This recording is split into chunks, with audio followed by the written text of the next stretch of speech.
Assalamualaikum warahmatullahi wabarakatuh. Perkenalkan, nama saya Felia Friani, penyaji kedua dari kelompok 4, akan melanjutkan presentasi dari teman saya, yaitu lanjutan materi model teks ulasan buku.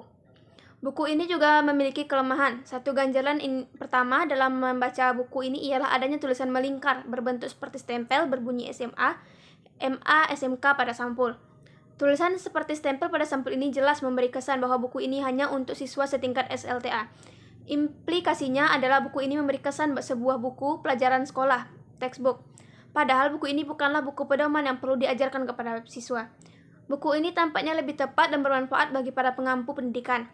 Berbeda dengan buku ini, buku yang berjudul Remaja dan Bahaya Narkoba untuk sekolah lanjutan atas yang ditulis oleh Abdul Rozak dan Wahdi Sayuti ditujukan bagi para pelajar dan pembaca remaja. Jika buku yang disebut pertama menitik beratkan pada praktik penyalahgunaan narkoba, buku yang disebut belakangan membahas berbagai hal yang berkaitan dengan definisi narkoba, jenis-jenisnya, dan bahaya serta sanksi bagi para pemakai, pengedar, dan pembuatnya.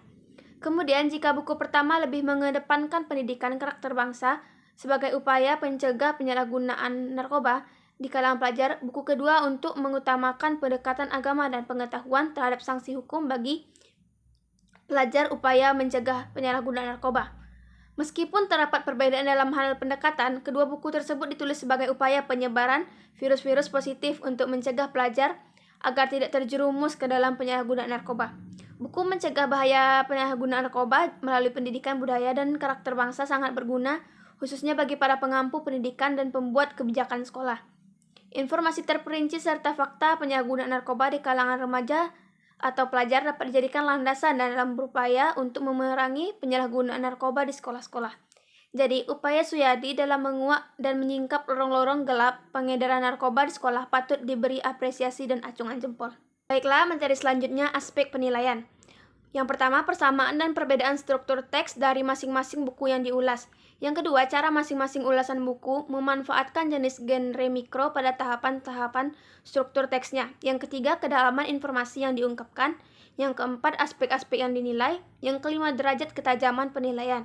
Dan yang terakhir, pertimbangan-pertimbangan yang digunakan sebagai dasar penilaian.